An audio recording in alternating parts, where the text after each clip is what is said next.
little chilly outside. Today's video is not just about the shop and the rebuild, but it's also about what we had to do to make the shop feasible. Did you notice on the last video, does that look like about a 17-degree list right there? Also in the last video, someone asked me, hey, there was damage to the corner of your house.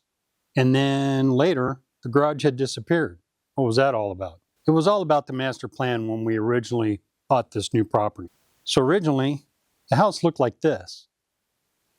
And then if you look at it from this side, you can see that you can't even get a trailer down here really. You could get a vehicle, but it wasn't practical. Additionally, in the house, laundry room's down here in the basement. It's totally unacceptable. And this is what the master closet was. Also unacceptable. There wasn't really any dining area to speak of, so we're going to do a full remodel. So to change all these situations, we decided to do an addition plus a remodel of the interior. We started here in the garage because some of the concrete was upheaving a little bit, and I think this drywall is actually older than I am. Now the plan is to reduce the width of the garage by 2 feet, and that's going to give us better access to the back. So we're going to tear down the lean-to. Then we use the Sawzall on the actual garage itself and started to eat away at that. I think this guy enjoys demolishing more than he does build. Eventually we just got it down to regular old concrete.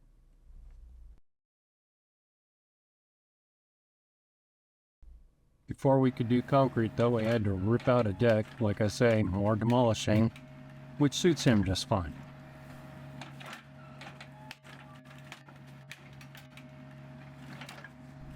Once he got done demolishing the deck, he demolished the slab of the old garage. Can't just drop these in the trailer. It's not real good for the tires or the springs.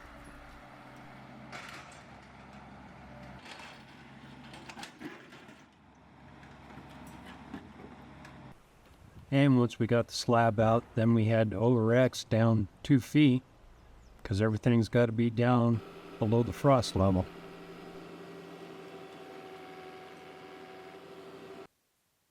Well, evidently I didn't take any video of the guys setting the forms, but they came to set the forms on the footings and came back like the next day and poured all the footings.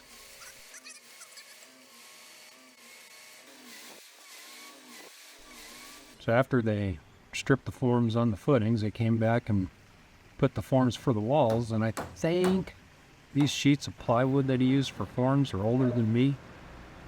Hung a little bit of rebar in there, set some vents in, metal ties, use a hammer, get all the air pockets out, because it will leave air pockets, plus the jitterbug thing that goes down inside. Evidently I was really bad about taking video when they were stripping it, but regardless, here's the guys that poured the slab in the shop, and they came back to do the slab for the garage. And they used a 2x4 trick to hold up the wires so you can get the concrete truck under the wires so you don't have to pay for a pump. Just have it come straight out of the chute.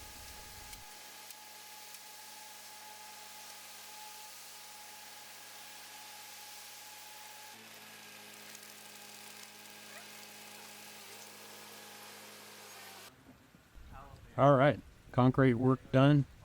Time to put up some interior floor stem wall stuff and roll some joists.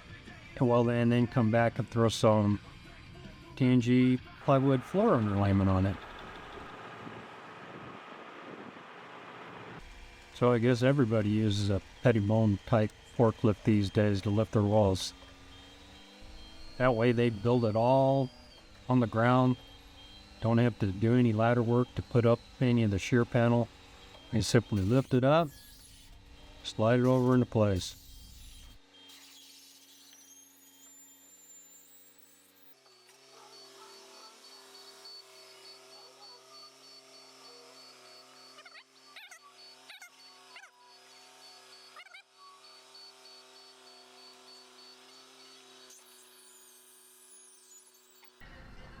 Now we got all the walls stood up, but you can see the difference here of width and accessibility back to the shop. All right, let's take a tour. We're going to go up the ramp steps through the garage into what is going to be the laundry room.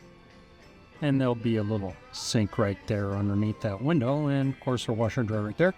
And this is the hallway that leads out to the doorway that goes to the going to be a deck. And right there on the left, that's where you'll enter the house. That's a powder room. And then back down the hallway right here into the master bedroom with the big picture window looking out the back. And this is the master bath. I'm going to use the finger trick to show you exactly where the shower's right there and all that. And back over here, that's the master closet. View from the back down to where the new deck will be. Old deck's going to be gone. Right down into the koi pond. Yes, we have koi. I thought it was too cold here in North Idaho, but evidently it's not, because these koi have been here for a couple of years now.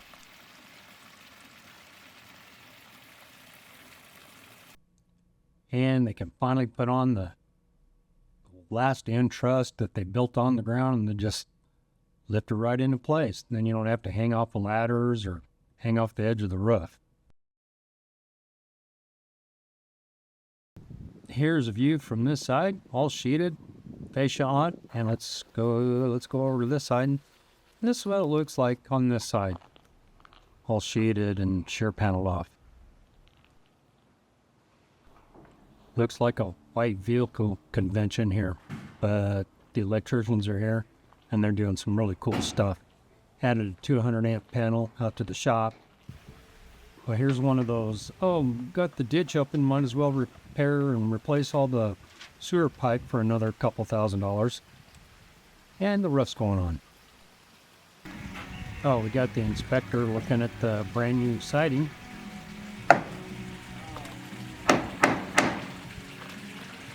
And here it is all finished. Deck's going to go right there one of these days when we get it filled in. So the young guy running the excavator here is just a couple minutes away from going right through my new gas line. But today, they're moving gravel from here all the way to the back, which means we're putting in the driveway. After they get it about 8 inches thick, they compact the whole thing.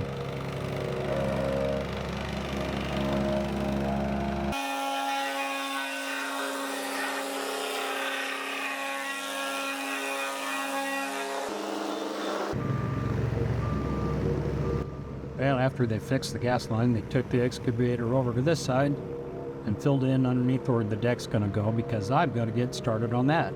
That's going to be my responsibility with my 1.5 arms. Excavator does a lot of great work, does a lot of damage to your lawn. Yep, the koi is still here.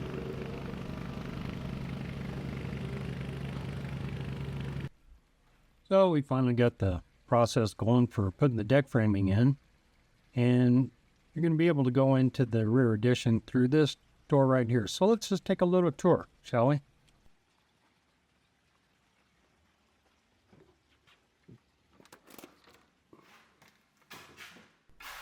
So we go through this door here into the hallway, which leads right straight to, that's the laundry room back there. They're putting the tile floor in.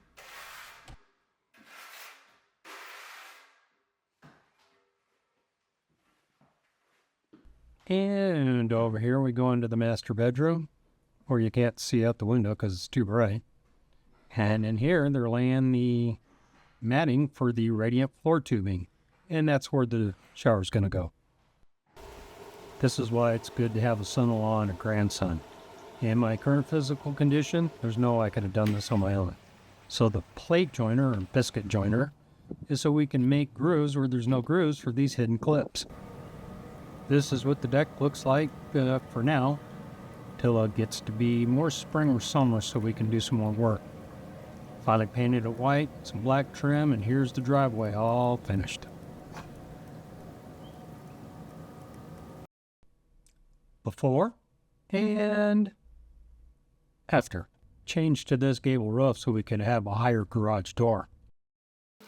Before.